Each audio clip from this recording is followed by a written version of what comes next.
Hey, welcome back to the Close Cover Podcast. I'm Jason. This is John. This is Jeff.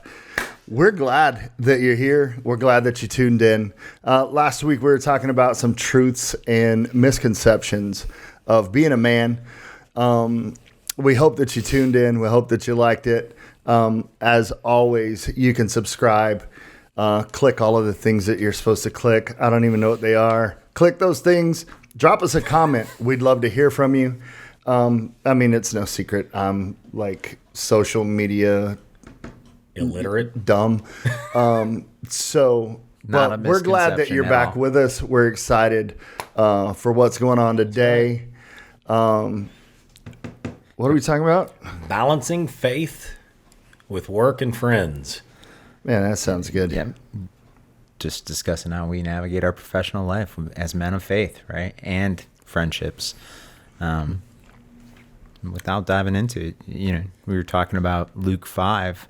Actually, you said Luke 5. Matthew, you have the verse in a few different areas. Yeah, there's a handful. But yeah, I mean, the basic story of it is the paralyzed man, when Jesus was talking to a crowd, a whole bunch of people forming around, and it was hard. I mean, if you can picture like a concert where it's shoulder to shoulder, everybody's packed up around him. There's no room to move. You can't get to him. And there were 4 friends, and they had a paralyzed friend, and they were trying to get him in front of Jesus, and they couldn't get through the crowd. But because of their tenacity and their faith, they climbed up on the roof of the house. They removed one of the little patches, and they lowered him down, in front of Jesus. And to me, the part that is amazing about this that isn't always touched on, because there are so many things that you can cover in that story,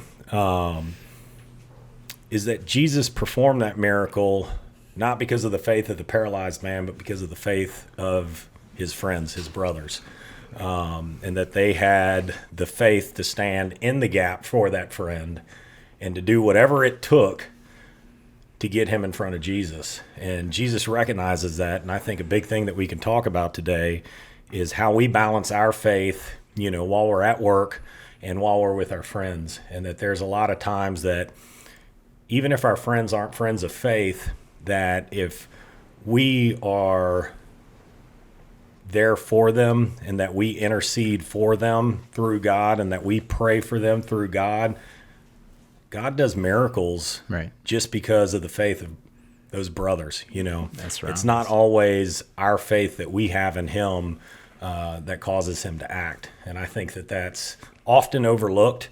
I've seen it happen in my life multiple times. It happened for me for years, whenever I was lost. If it weren't for my family and my friends that were constantly praying for me, I would not be where I am. Yeah. And it takes you don't realize it, obviously, because you're lost at that point and you don't have that relationship with God. But once you come out that back end and you sit back and you look back and you're like, man, I don't know how I survived. I don't know, the doors that were open that you thought were just your hard work. Yeah. And you realize that, no, it had nothing to do with your hard work. You had people that were diligently and faithfully praying for you, people that were in the Word, that study the Bible, and that stepped in on your behalf and spoke to God. And I think that's amazing. And that's something that I think as men of faith, we need to talk about. How do you do that? Right. What does that mean?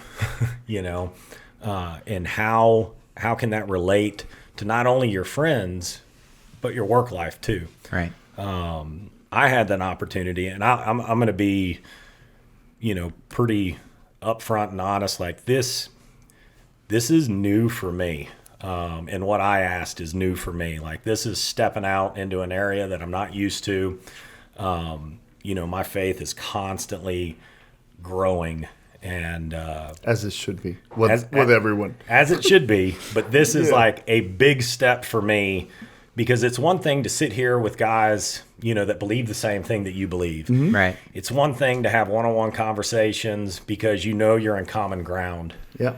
It's different whenever that common ground's not there, and you're talking to somebody and you're either not sure of what their faith is, or you flat out know that they don't have faith, that they're atheist, they're agnostic, whatever it is, or they're of a different religion. Right. Those are the conversations that are hard. And I think it was the week before last, a couple of guys in my office, 6 other guys in my office, we all went to SHOT Show in Las Vegas, right? Great opportunity, never been before, overwhelming. If you ever get a chance to go to SHOT Show, and you can, go. We left on Monday and came back on Thursday. So we had 2 travel days, and then we had the 2 days in between. We stayed in an Airbnb while we were out there in Vegas. And before leaving, like I felt a tug on my heart. And I always know you got to be careful what you ask. Yeah, for sure. Because it just might come true. But my prayer before leaving was that God gave me an opportunity while in Sin City to talk about the gospel, to share who he is and what he's done for us. That's a scary prayer, especially whenever you're traveling with coworkers. Right. Some of them I've known for a while. Some of them I don't know that well at all. Like we've just begun working together. So I dove right in, asked for it. We show up there, and it's funny how God works, because he didn't just throw me into a situation where I was going to be, taken aback. And the big thing is that whenever you ask for that, whenever it comes time, do you have the courage to actually do, what God's asking you to do, right, or walk through that door that he's opened. So we're walking around in SHOT Show. And for those that don't know, SHOT Show is an industry-only show that's held in Vegas every year that's basically centered around firearms. It's centered around hunting, backpacking, law enforcement, military. I thought you were taking a bunch of shots. I was like, well, that's he's in Vegas, that's the other right? thing in Vegas. yeah. I mean, That's after the SHOT Show. I got you. It's the shot after show. So we're walking around in there, and like I'm going to all the booths and the vendors that I know, trying to rub elbows, talk to them, and I walk over to Christensen Firearms, or Christensen Arms, which I'm familiar with. They're known for precision rifles and like long distance shooting, backpacking, hunting type stuff. And I'm looking around in their booth, and they've got some apparel and stuff, and I see a hat that I like. Yes, it's the one that I'm wearing right now. I was going to say, they also make It looks very hats. familiar. Yes. Yeah. So I see it, and I'm like, man, I love that hat. I wonder if I can buy it.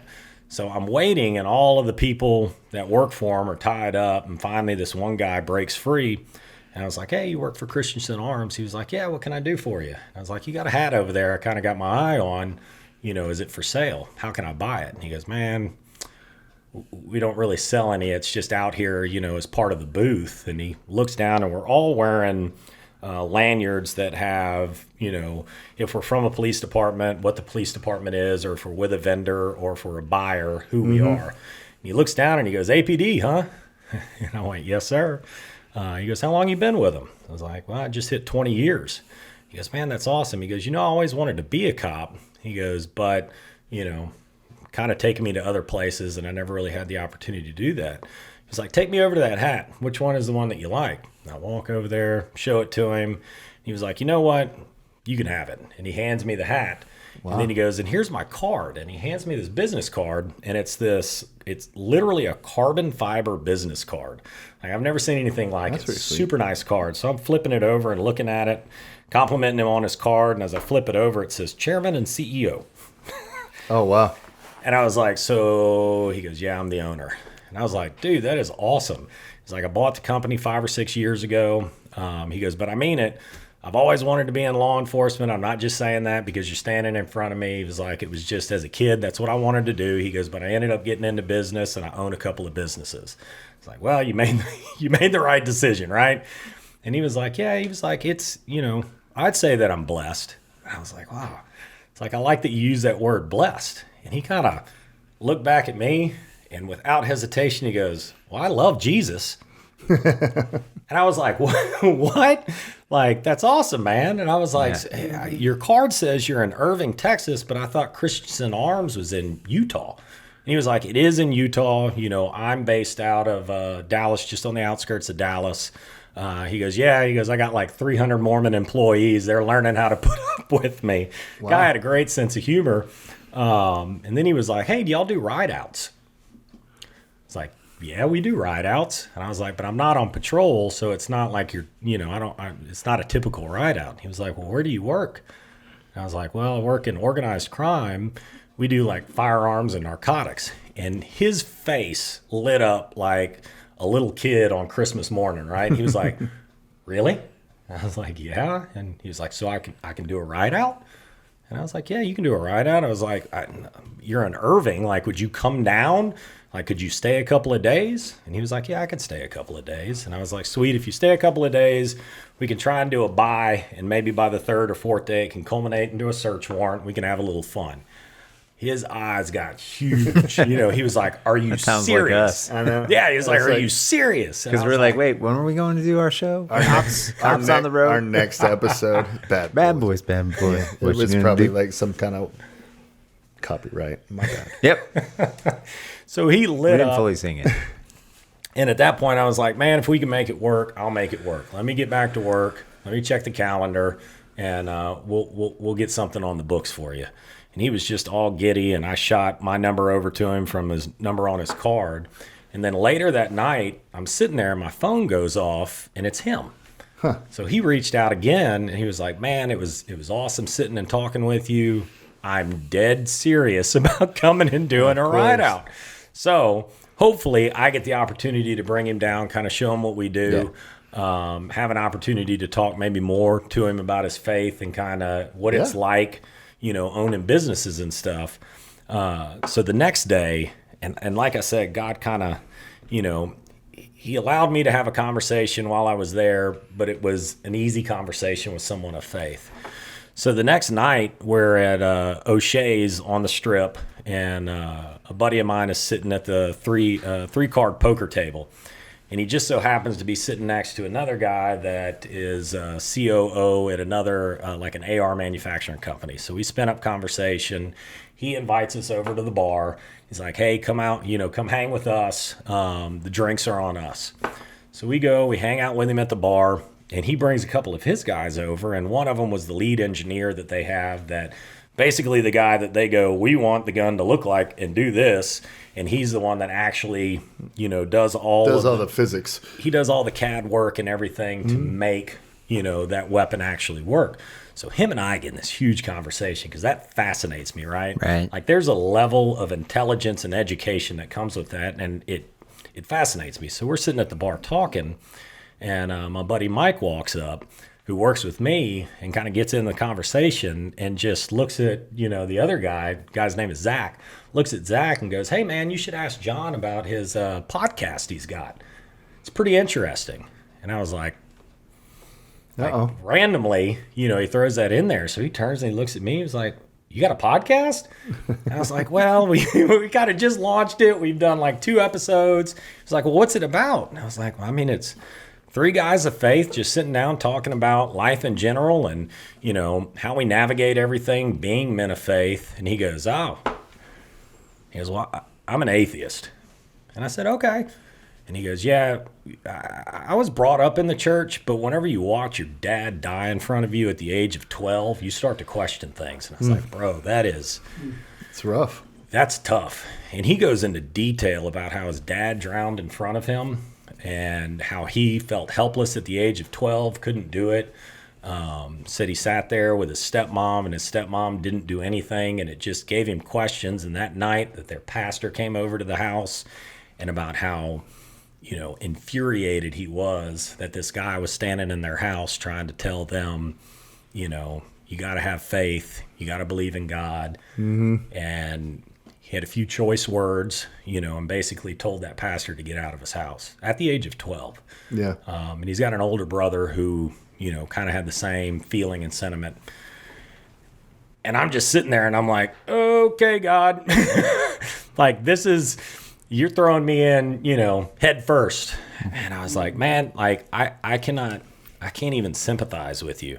You know, I can't even imagine what it's like to lose your dad. And we start talking, And like he starts firing questions at me, and questions that I've been asked before, and I've never felt comfortable with the answer that I gave, but I have no doubt that like literally in that moment, like the Holy Spirit was giving me the words that I needed to say. And then I shared my story with him, and about what I went through with divorce and then with stepdads. And I told him the story about my sister's dad and, you know, him putting my mom into the hospital for a week, where that went, and then him getting remarried and having 2 little girls. And I'll share the full story sometime, but I will say it's pretty devastating. He ended up taking his 2 daughters' lives, as I don't even think I can put the words in to give a justification for why he did it, because there is none.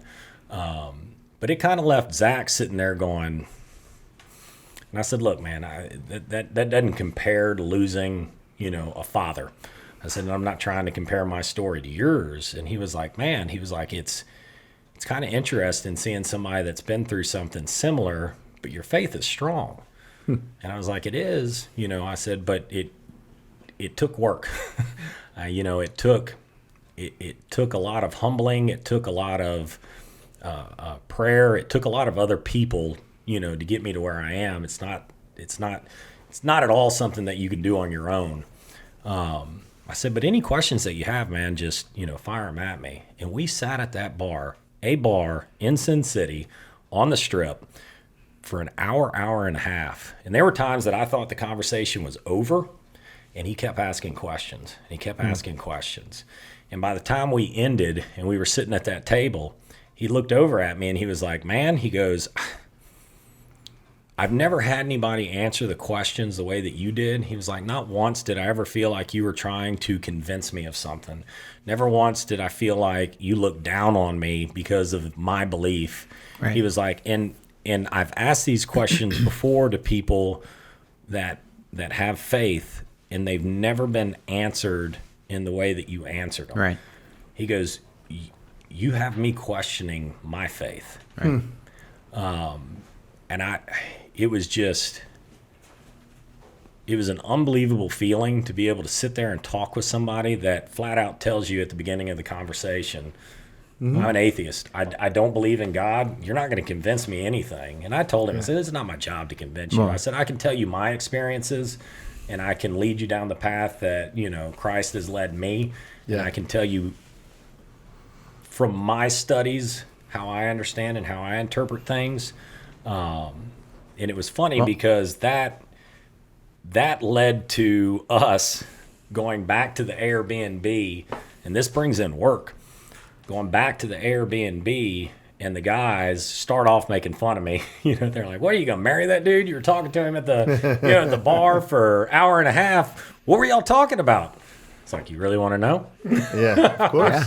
And my buddy Mike, who was there with me, he's a believer too. He's got real strong faith too. And him and I just started, talking with him. And next thing you know, it's question after question. Even from guys that that have faith and that believe, they still had questions. Right. Like, I've always wondered about this. What is your response to this? Mm-hmm. And we were able to sit there we were up till almost 4:30 in the morning that night, talking about Jesus, talking about the gospel, talking about what it is to live a faith-filled life. Right. And like, I went to bed that night or that morning, and all I could do was just thank you. Like, I asked that question. Yeah. I was terrified when I asked that question, because I think we all deal with this, but there's doubt, Right. And I doubted what my reaction was going to be when God presented me with that situation. And sometimes you've just got to dive in and you just got to go for it. And that's new to me. Like, I've always been comfortable in the crowd that I'm in. it's funny because I was just thinking through this and how we place things in work and how we place things in life and conversations with friends and stuff like that.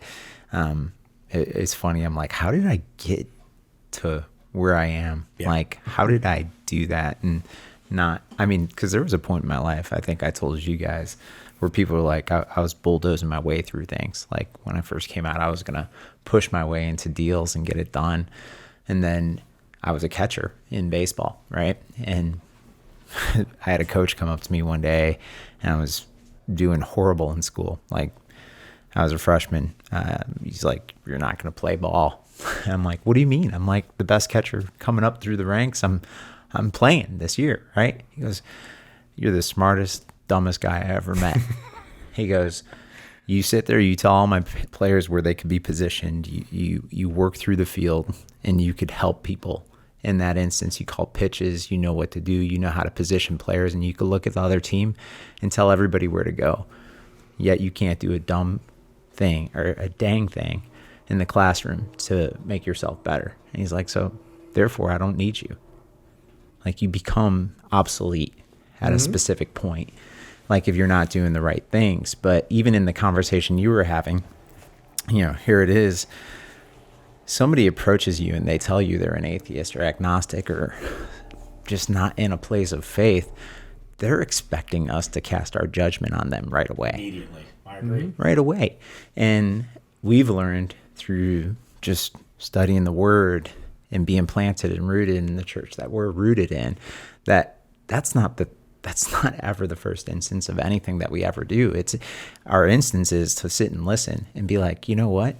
We've been there. It's like, it's funny when you talk about work, it's going through like a salesman, the feel, felt, found theory of, relationships and relating with somebody. But everybody has a reason, like they've gone somewhere. And we're cast we pray about it. Like before we even do this podcast, before we talk to the crowd, before we talk to anybody, we're like, Lord, just bless our words. So we're a light for somebody. Let us be an example of you in the situation and not cast our judgment, but say, hey man, no, you're welcome at our table. I mean, you have life and hardships too, but you have the same creator. Yep. And I just want to show you what that looks like. Right. That's it. Nothing different. I mean, my friend told me he'd rather believe in aliens. And we talked about this earlier, right? I still pray for him every day that he finds a relationship with the Lord. And maybe it's something we say at this table that helps him get to that relationship, right? But that's the perfect response that's it. No response, right? I think so. I'm stuck on aliens. I mean, yeah. I look like one sometimes. It's all good. Right. I just think it's... I'm obviously stuck on that too, though. Yeah, no, really. It's still like, okay. Yeah. I think part of it is just being real. Mm-hmm. You know what I mean? Like there's something about being authentic, being empathetic, because you're right. I mean, so many people get to a place, hurt, pain, bitterness, unforgiveness, all of those things, they do stuff to you. They create your perception of reality. And if somebody's telling you God is good, God is good, God is good, but all you've seen is abuse and heartache and pain and blah, blah, blah, well then, man, it's hard to believe that. And so, that part of empathy where you can go into what God has done for me. And that, I think seeing that dynamic of you can say whatever you want to say. You can be as mad at God as you want to be. You can't shake my faith. Right. Because I know where I came from. Right. And I have those places in my life where I know that God has intervened. And I know he didn't only do it for me, he wants to do it. He wants to do it for everybody. Right. Like he didn't create hell for us. Right. Well, not to cut you off, but even today, Sean said it, right? How many times does it say do not fear in the Bible? 365. One for every day, right?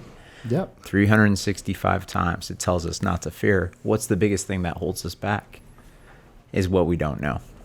So as guys, we always want to control the unknown, and in turn, we don't ask questions at work. We don't take that extra leap of faith to stretch ourselves a little bit.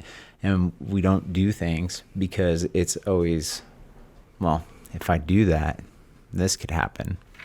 Mm-hmm. You know, and it's the what ifs that hold us back. And, you know, it's owning it. And I didn't mean to cut you off, but. No, I mean, I think it all kind of goes together. And I was telling y'all earlier, I'm gonna send you this clip, and it's an interview with Jim Caviezel after he played, Jesus in the Passion of the Christ, and the guy's talking to him. It's a church setting, whatever.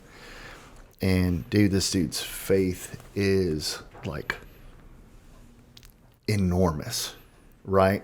And he's talking about all this stuff he's going through, shoulder separated and pneumonia, and he went from like 210 pounds to like 160 something pounds, and all of the process that he went through. He got struck by lightning. Like the last filming thing, they put him up on the cross, their very last shot of the movie, he got struck by lightning on top of this hill. You know what I mean? And he said he's talking about the whole time, this balance of why he's doing it and what he was thinking. And the guy keeps asking him, what were you thinking in this moment? What were you thinking in this moment? And he starts going into really putting himself in the place of Jesus and really walking that out. And he's talking about praying and fasting and all of the things that he was doing so that he would depict the best representation of Christ in this moment. And he's talking about like one part where he's I think carrying the cross up the hill or something, and he says, he's like, I can feel the enemy because he's sick. I mean, dude, like after the filming, he had to have heart surgery, and like, dude, he was like seriously. I think at one point he said the doctor told him and Mel Gibson, he's like, dude, he could die, right, making this. And he said, they kind of asked him, well, what do you want to do? And he said at that moment, it was like, I can't think of a better way. Like it was like, and there's this tenacity and grit, and like, if this is how I die, trying to show Christ right to other people, he's like, it was the best news I could have gotten, and anyway, he goes through this whole thing, and like, to boil that down, I can't think of any job I've been at where if I express my faith that they're going to kill me, they're going to put me on a cross, right, they're going to, right, throw rocks at me. Like, but we have this mentality of what could happen to me. Mm-hmm. And really, in like the big kind of overall scheme of things, I mean, it's nothing in comparison to what was paid for us. yeah, right. You know what I mean? That dying to self and laying your life down. The Bible talks about that greater love has no man than this, that he lay down his life for his friends. And we have those opportunities where like this, it makes me uncomfortable. It makes me, I get scared, I get worried, I get anxious or whatever. But if I can, that part of me can die for a friend. If that part of me can die, they may never talk to me. But I took the moment and opportunity to plant a seed. Yeah. Yeah. Well, That who knows, somebody else will come along and water. yeah. Then we're living out, what he intended for us as far as laying our life down for somebody else. It's like you were having a conversation with us earlier about a story you have from this week that probably is a good story to share, but is being on top of that mountain and looking down from the peak, and knowing that you're going to head back into a valley, but God's brought you there. And I watched. It was funny. I watched The Blind with a couple of my kids yesterday in Brooke, and it's funny because the whole story is about Phil Robertson and how he went through life. Was blessed to get to the point where he got even a scholarship to college, got his wife pregnant before she even left high school, and tells his whole story on how he battled alcoholism after, when he became a teacher, before he started Duck Dynasty, right? And the whole movie is about the junk before his relationship with Christ. And the last 15 minutes was that point of inflection where Christ changed his life, right? Where he died to self. And people are like always afraid to hear that. Like, what do you mean die to yourself? What's that mean? But it's in work. It's our mission fields. It's in our friendships. Those are our places where we're supposed to be like, this is what that means, right? Yeah. Well, I don't know if at this point, because when we get here, we just start talking. Yeah. I don't know if this was pre-recording or we may have it in a clip somewhere. Yeah. But where you're talking about kind of like your flesh versus spirit dynamic. And like you were talking about being comfortable. And it's like, dude, our flesh is built for comfort, easy, pleasure. Like that's what our flesh desires. And that's why, to let your spirit lead, then that dying to self, that flesh has to be like, we're finishing the season of fasting. Yeah. It is absolutely counterculture to put your body through things that are uncomfortable. Right. You know what I mean? Hey, God is saying for these next 24 days, don't have sugar, don't have carbs, don't have this, eat once a day. And it's not, I say that, and even when I heard it, I feel like somebody's going, see, I knew it. God's telling me not to do stuff. He's asking me if I will lay that down, if I will die to self, then he'll increase my spirit, which I need to sustain me. My body's eventually going to die, but my spirit will not. Man. Well, and I think what you just said, like when you said, and maybe I'm taking this out of context, but what I heard was someone saying, aha, he's telling me not to do these things. And, I've heard it put that a real man doesn't do everything. A real man says, I'm not going to do this, and I'm not going to do that. Right. And he sets boundaries, and he has discipline, and he has consistency in what he does. It doesn't take, anybody can sit out there and go, I'm going to do whatever makes me feel good. Right. I'm going to do whatever makes me happy. Right. Like, that's easy. That's easy. A real man has boundaries and sets limits and like predetermined limits. Whenever you know that you're going to be put into a situation, you already know, I know how I'm going to handle it. Right. I do not do that. And this is my response to that. And I do not do this. And this is my response to it. Right. And that's what a Christian man does. Right. He has limits, he has boundaries, he has discipline, he has consistency, and he stays on a path. Now, it's a path that we're not creating. The path is right here. Right. The path is already laid out. Now, your path might be different than mine. Your path is different than mine, but where we're going is the same place, right? Mm-hmm. We all have the same mission. Right. And our mission is to glorify God in everything that we do. And it's to build disciples, and it's to disciple to men and women and children Now the path that we go for that mission is different in each of us. I'm in law enforcement, you do construction, you're in sales. Like the path is different. Right. Isaiah 54:2 came on my heart this morning when I was praying about like what are we talking about? God, come on, man. Like when we're talking about this in 54:2, and I bumped my mic, so that's probably going to make a loud, funny noise, but that's okay. It's enlarge the place of your tent. Stretch your tent curtains wide. Do not hold back. Strengthen your cords. Strengthen your stakes. And that's NIV. So if anybody wants to know the version, but what's that mean, right?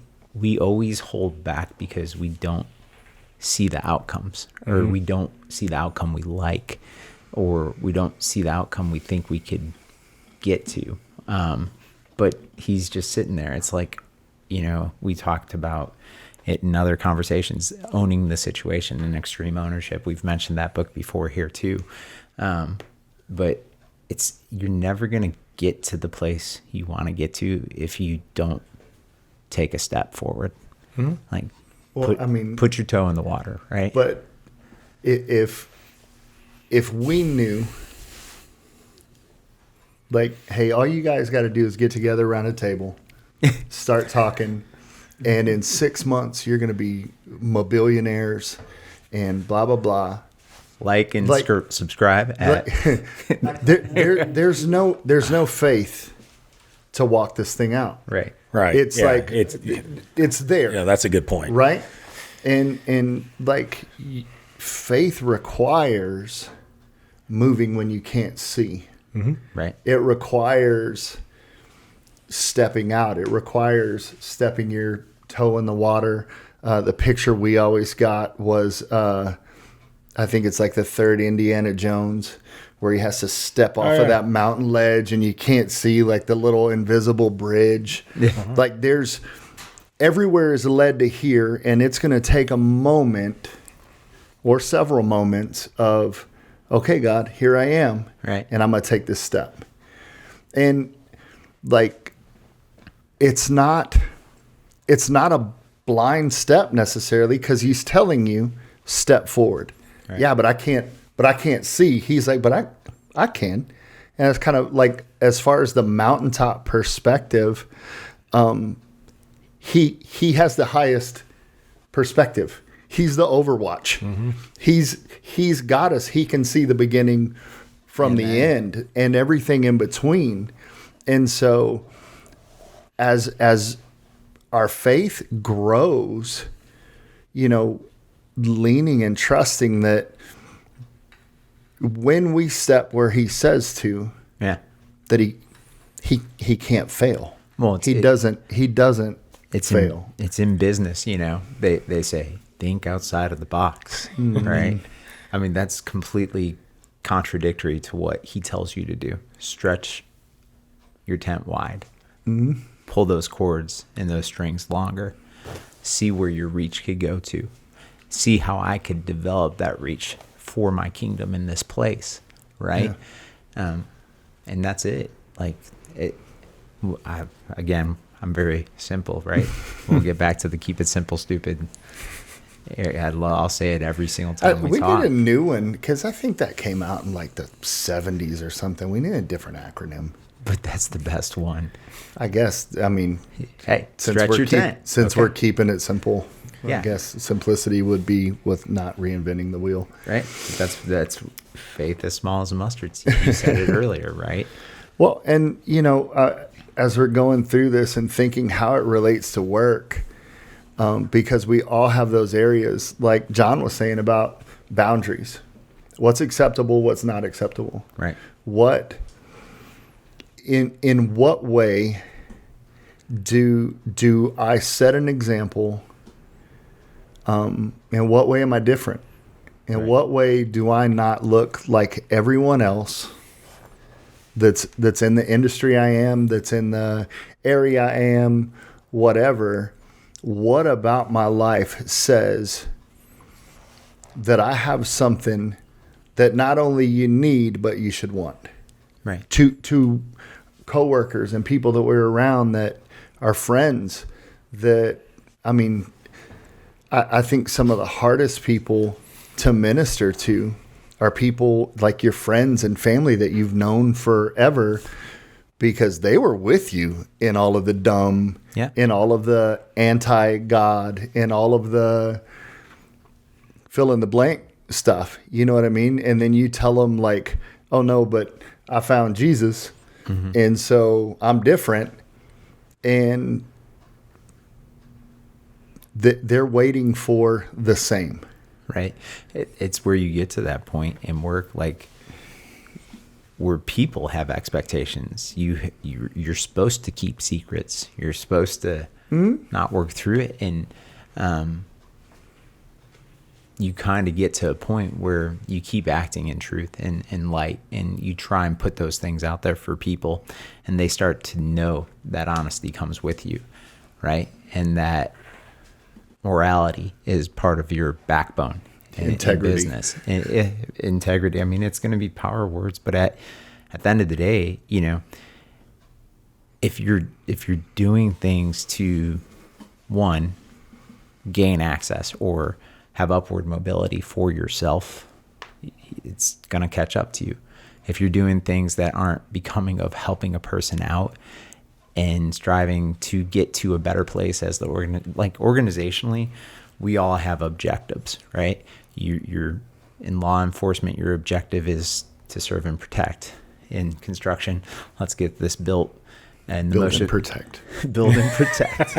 Get it built in the most efficient manner possible. And protect. And I luckily serve students in schools, and ours is to get those kids to graduation and help them celebrate that experience, right? And protect. Right. So what is going to that one goal and objective? And our goal and objective in life is just to know and expand God's kingdom. So our workplace is our mission field. And it's funny because the people at our work will look at us and they'll be like, well, that's crazy. Don't bring your talk here. And it's the same as the conversation with somebody who's an atheist. Well, we're just going to be who we are in God in the place we're at. And that brings morality. That brings our presence in a different way. And not to be judgmental, just to do what's right, to get to first the company's objective, but then our objective in life. So. Well, Well, actually, that probably was reversed order, though.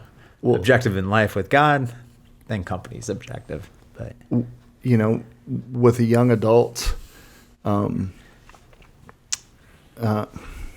we lead a young adults ministry, my wife and I, at our church. We always trying to look ahead. What do you got coming up, God? And at the end of the year, I'm always looking for, what's next? What's next year? What do you have in store? And I kept hearing this phrase. And it was just be different. Be different. Mm-hmm.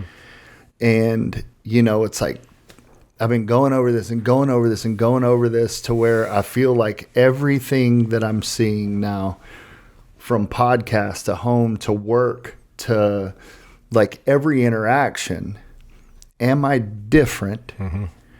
Because he's made me different. Mm-hmm. I should be different if I've repented of sin, if I'm walking with him as close as I can, if I'm pursuing him to the best of my ability, my life should look different than everybody else. Right. That doesn't mean, wealthy beyond measure and, nicest car and all of that stuff. No, my life should look different. How I carry myself, how I feel about all of the various parts and pieces of what make up my life. And so I went in, I've been at this job, and I went into work with that mentality. It's like, I know drinking, and I'm not saying drinking is a sin or anything like that. It's something God has put on my heart, like, hey, I want you to lay that down. Right, it's a conviction for you. Yeah, and it's been something that on and off throughout the years, God's asked me to do different things. Right.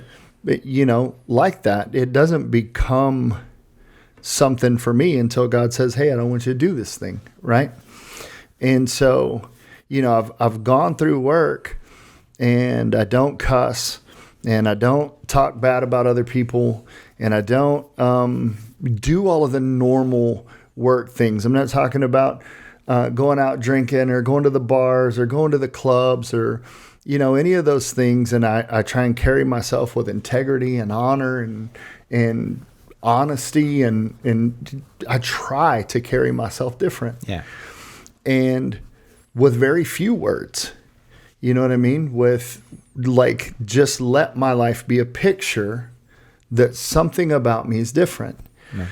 And what we've been talking to the young adults, and the thing that I feel like I've noticed, it's just like now there's a billion podcasts, there's a billion influencers, there's voices in every area that are always saying something. Right. And as men, we can easily relate to talk is cheap. Mm-hmm. Show me who you are. Right. And so I just jumped to let me try and show you. Let me try and show you what's different. And it leads to a moment of where I can talk. Absolutely. Right. So much so, an employee came up randomly having a conversation about building a house and what needs to happen and, all of these kind of things. And they were like, hey, what do you believe about abortion? And I'm talking we went from 2x4s and trim and sheetrock to what do you believe? Yeah. And part of me knew what they believed. And it was contrary to what I believed. Right. And so in this moment, in a highly confrontational topic and all of this stuff, I shared what I believe. Mm-hmm. And not in a, God says this, and not in a, that here's what I believe. Right. And not judgmental. Here's my belief. And she was like, well, I appreciate it. Thank you. She's like, I ask that question to people I trust and respect to see what their thought is, to see what they think. And it's like, so without using words, without throwing my Bible at people, without, doing a Jesus picnic on my lunch break or anything like that, something about my life stood out so much so that she would ask about a topic that she knew where I was at before she ever asked. But now she's looking for something. Mm-hmm. Because something, you know what I mean? Well, and that's the responsibility of our response, right? You only control the words you say and speak into the situation. And a lot of times culture defines that we should be putting people in a defensive posture based on our belief system. And that's not where we should be at all. And I think both of y'all have said it different. Well, when you're different, you stand out. Yeah. And when you stand out, you're set apart. And I think the goal of that is that we are set apart. We're not set apart because of ourselves. Yeah. We're set apart because of where our faith lies, right? Yeah. And if you live that out at work, in what you do, in every situation that you can, people are going to notice that. It doesn't take you holding a Bible, waving it in the air, and hitting people over the head with it. Right. It is. It's in how you live your life. It's how you handle the stressful situations. It's how you handle the gossip. It's how you handle, whenever your supervisor makes a decision and everybody is disgruntled about it. Like, who are you in that situation? Mm-hmm. How do you handle it? Thank Joe. Can you have those conversations with the guys next to you? Mm-hmm. When you see somebody that's maybe going in a direction or down a path that, hey, you need to pump the brakes. Yeah. Like being able to have that conversation. And over time, as everybody that's around you, your friends included, but also at work, they're going to notice those things. And then whenever they're dealing with a rough situation and they don't know what to do, they're going to come to you. They want the stability. And they're going to say, look, I don't know what it is, but there's something about you and the way that you handle situations. Like, what is it? Yeah. Like, how can I have that? Help me understand that. And bam, God's opening the door for you right there. To have that conversation and to explain to them, it has nothing to do with me. Yeah. Well, it's funny because in my line of work in managing independent contractors and salesmen that own businesses across the nation, people will be like, you know, they'll say things, but at the same time, they'll be like, I don't know what it is about you, Pollock, but, and, you know, it's always my last name, obviously, but you just have this ability to diffuse a situation, to bring a calm presence to the room.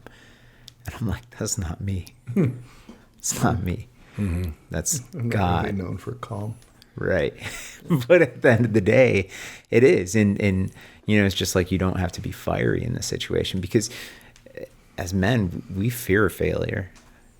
What's our biggest fear is not being able to provide for our families. So we walk through it with men who have job issues, men who have issues about being recognized and noticed. I mean, I struggled. That was one of my biggest struggles in life growing up is I grew up in a poorer home where, you know, we battled for meals at points in my life and stuff like that. And I always thought that I needed to be greater than, right? I needed to be greater than. And you learn at a point where God just breaks you when you kind of die to yourself at that point that you don't need to look for the recognition. It's the recognition of the others that surround you and helping them get to the point of that. That is so much more rewarding than anything you could ever do on your own.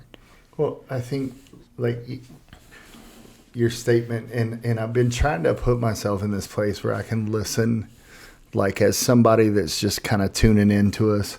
Yeah. Dude, if you tell me God's going to break me, no, thank you. You know what I mean? And it's not to be scary. Yeah. No, I mean, there's a moment, which this doesn't sound any better. We walk and we live, you know, all of these things, and God is drawing us to him. But there's a moment in every situation where you give up. Mm-hmm. And I don't mean like a bad give up. It's a good give up. And it could be your rock bottom. It could be your biggest pain moment. It can be your whatever. But you say in some capacity, I can't do this. I can't do this on my own. I can't do this how I am. I just can't do this. God, I need you to intervene. Yeah. And that's that kind of breaking point where it's like, I see all of the things around me, and in my own strength, in my own capacity, man, I can't do this. Right. And, you know, I started thinking too, because, you know, balancing faith and work and friends and all those things. I started thinking about people that, as guys, like provider, I'm there, I'm good, let's do it.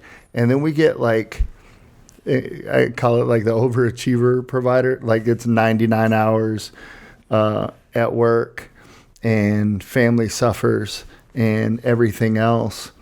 And I was just kind of wondering, you know, what would you say to somebody you can see in their life, and let's say even, I'll try and make it easier, they're asking you, like, dude, I'm just burning the candle at both ends. I'm working all these hours, blah, blah, blah. And it's wrapped around the concept of I have to provide for my family. That's how I show them I love them. That's how whatever. But, I mean, you can see it's an unhealthy balance. What do you say?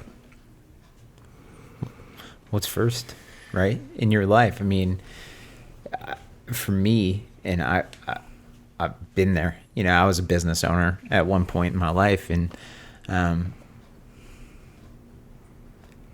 it's your order of importance. And, you could be anything you want to be and work to get to wherever you want to go. Is that your direction? Is that your purpose? But knowing what's most important in your life is kind of where you need to be. Like, for us, this is an easy answer, right? Because it's God, number one, right? And this is maybe not what I was saying earlier in my life, but family, number two. If the order is there, then what's number three? Career, work. So it's God, then family, then work. So I'm going to put my family before I put my work into it, because I'm staring down the barrel of an 18-year-old in a few days here. My son's birthday's coming up, and I look at that and I'm like, man, he's about to go do man things on his own here pretty soon. Yeah. So you only get 18 years of their life to influence and focus on them, right? And my wife's going to have to deal with me a little longer, hopefully, than that. But I want to be what I can for them before I could be anything else. And I think all of us at this table feel that way. But I don't want to speak for you guys. But I don't feel that way. No, I'm just kidding. But to answer somebody, is it wrong that you're putting in 90, 100 hours and ignoring your family to get there for personal success? I mean, what pleasure does that success bring you? And what's the most pleasurable point in your life? Are you talking about somebody that's doing something for personal success, or it's a necessity to take care of their family? Or at least that's how they feel. But I think more times than not, it's just that's how they feel. You know what I mean? And it's that fear too, like we talked about. Even within reason, right? God, you even said something in. What did you say? You can be anything you want to be. I was listening to this pastor the other day, and he was like, I wish parents would stop telling their kids that, because you can't. You can be what God made you to be or not. Right. And it's like, there's that in who he made me, there's blessing. And there's again, this is what I'm gathering. We don't all have to agree, but it's like, and so in that, there's a role that God has for me to fill on this earth. Like he made me on purpose for a purpose. He made everybody on purpose for a purpose. And yes, some of the callings like law enforcement, and I put military and those kind of things where literally your life is on the line. One of my kids, or two of my boys, actually talked about two different things, one military and one law enforcement. I'm like, look, if you're not called to this line of work, if you're not called to, if this is not where God is sending you, do not go, because you're putting yourself in unnecessary danger in a place where God has not ordained you to be. Right. You know what I mean? And so it's like people are there is a role that we're supposed to have in life. And sometimes we get there quickly. Sometimes we go around the mountain 100 times. But, and it's not a preordination. It's not fate. No. It's like this is my plan I got for you. And kind of like we talked about in one of the episodes before, it's that GPS, and it's like rerouting. Right. And I believe that you, at some point in your life, if you're pursuing God to the best of your ability, he leads you exactly to where you're supposed to be. Absolutely. And in the right time, like us doing a podcast. I couldn't have done this 10 years ago. I couldn't have done this a year ago. Right. You know what I mean? It's like we're constantly progressing, and God continues to open avenues where why I used to have such a problem because I wanted to be a police officer. I wanted to go to the military. I have this protect and serve nature. It's the way that I'm made. And I'm like, God, but you've told me no, emphatically. So much so, I went all the way through police academy interviews and psych evaluations and all of that kind of stuff. And I knew, like, I knew God was telling me no. Right. I knew he was saying, this is not what I have for you. And like, God didn't hurt me. I'm going to say that, and I'm going to say it one more time. God didn't hurt me. What happens is we have this covering, right? And we've seen the umbrella picture of when I'm right next to him, I'm under his covering. I'm under his protection.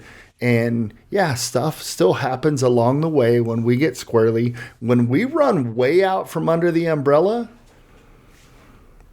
we're at the mercy of stuff and things around us. And he was saying, Jason, being a cop is not for you. Right. And I'm like, oh, but God, it's noble and it's honorable and I can help people and I can do all these things.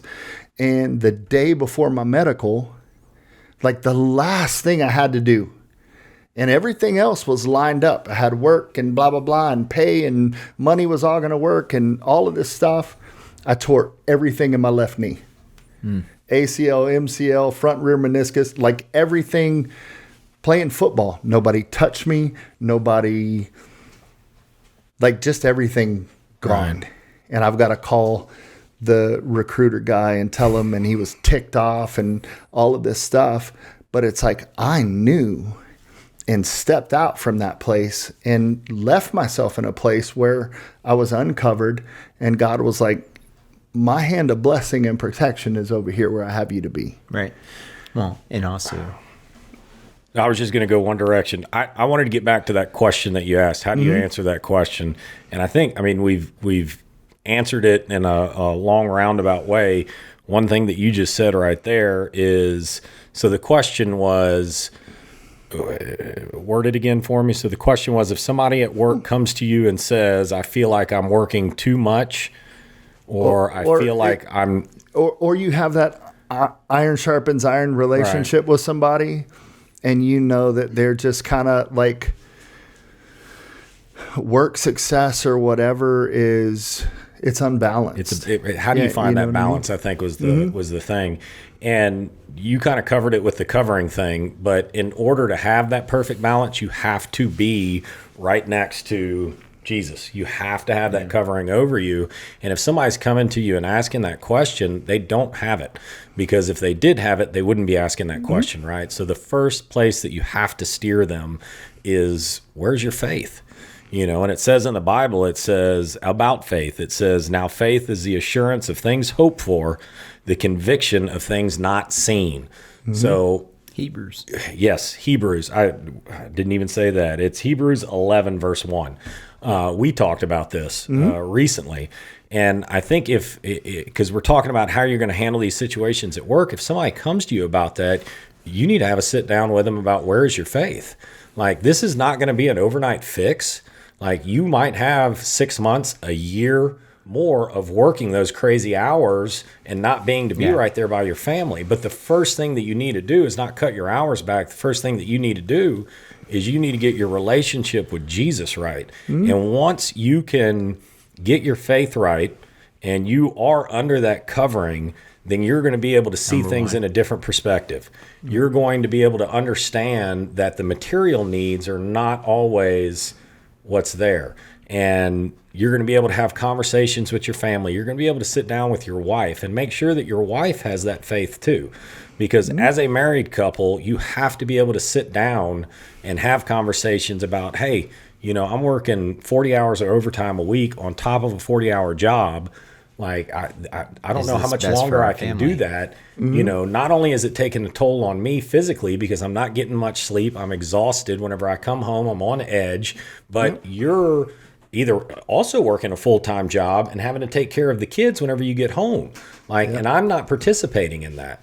Like, you have to be able to have that faith, you know, that assurance in the things that you're not seeing, that assurance that Jesus is going to take care of you. It's not always going to be easy, but if you put your faith in him, you know, these things will happen.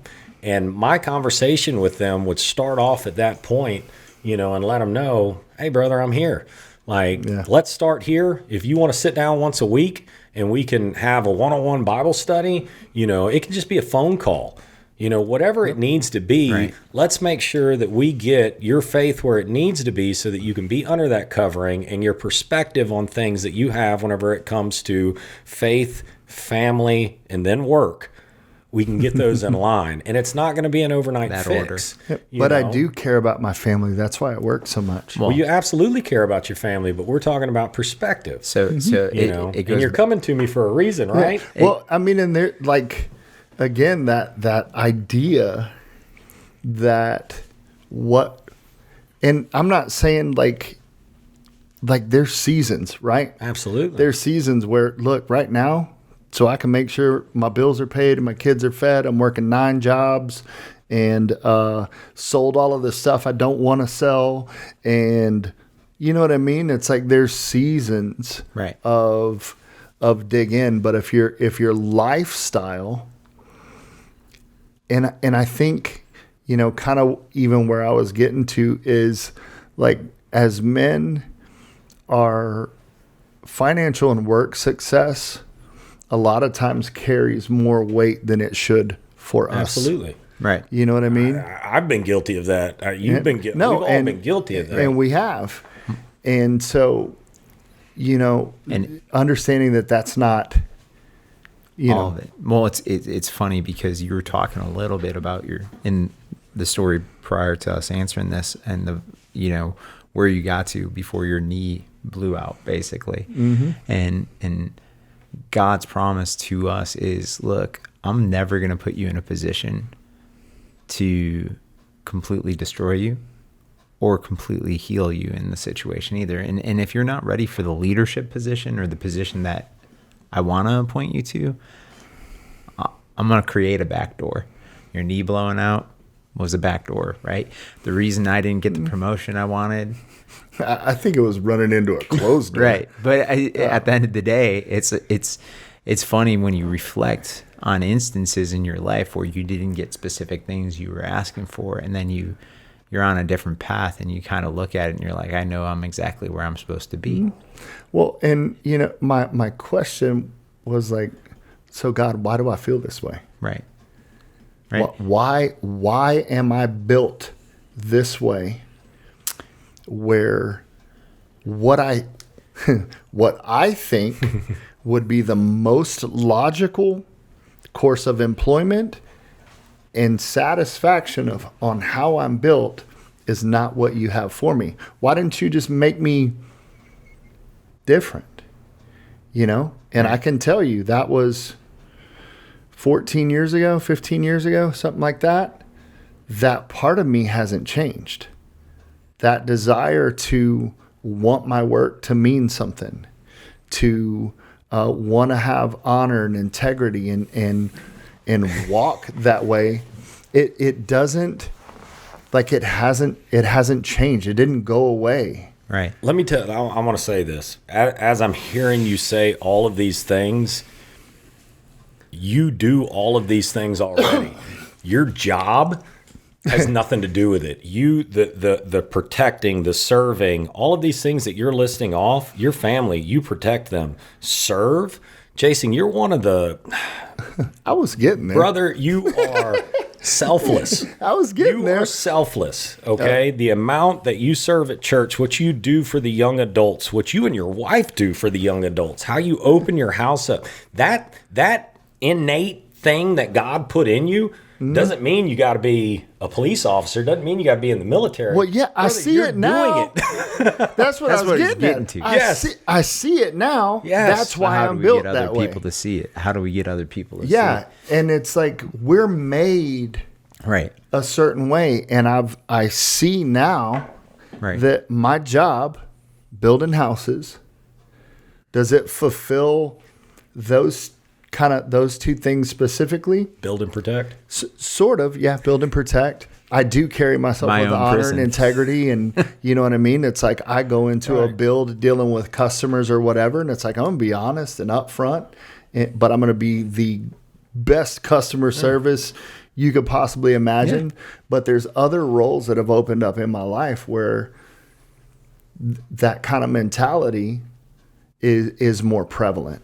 Right. And had I done something else, then those same opportunities wouldn't have been as available. And I think another thing that we see sometimes too is people that don't understand what it means to have faith feel like, so you're telling me just to sit back and God's going to take care of me. No. God has never said that. Mm-mm. Like he will provide you with the tools, but you're still going to have to bust your butt. What's he say about work? Yes. Yeah. What's he say about work? But I think it is. That's why we pick up this book and we're like, oh man, we got to work our butts off. Yes. What? That's what you're saying? We got to work our butts off all the time. Faith without works.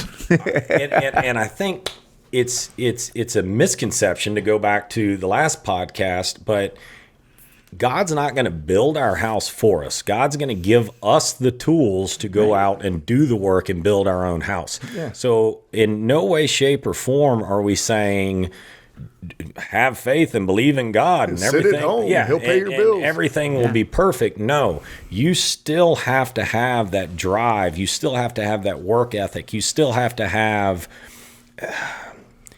that grit to get out there and bust your butt and do those things. But rather than using your own ideals and your own beliefs, you're taking what's in there and you're going out there with those tools, and that's how you're building the life for your family. It's funny because I was just, the vision of Shark Tank popped in my mind, and I'm like, this is our Shark Tank.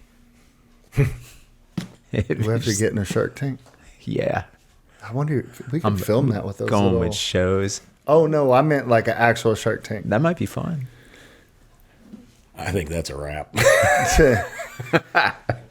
But no, that's it in life and work. And I wish we could get into more, but yeah, that's probably the time we have for that today. Hey, if you've stuck with us this far, we just want to tell you we really appreciate it. We don't take any of you for granted. Again, we'd love for you to like and subscribe. Close Cover Podcast. Look up Go Talk Texas. We're on YouTube and podcast platforms. Link descriptions and all those things. Again, I don't know anything about the tech stuff, but we do want you to know that we'll be back again with more conversations about just men being men and how to navigate this world, following Christ in the best way that you can. So keep tuning in, share it. Reach out to your brothers in Christ. Heck, reach out to your sisters in Christ too. Send it out there. We're glad you were with us. I got one thing. We want to start trying to do like a Q&A. So along with the comments and everything, if y'all have any questions that you want to fire at us, whether they're personal questions, whether they're questions about things that we talked about, please add those in the comments on any of those social media platforms and give us an opportunity to sit here and put something together to answer those questions for you. Heck, we'll shout you out. Right. I guess that's all I have to add. Closed Cover Podcast. Go Talk Texas. Like and subscribe on YouTube. And find us on Facebook and Instagram. And just continue to watch, listen, ask questions. We want to be here for you.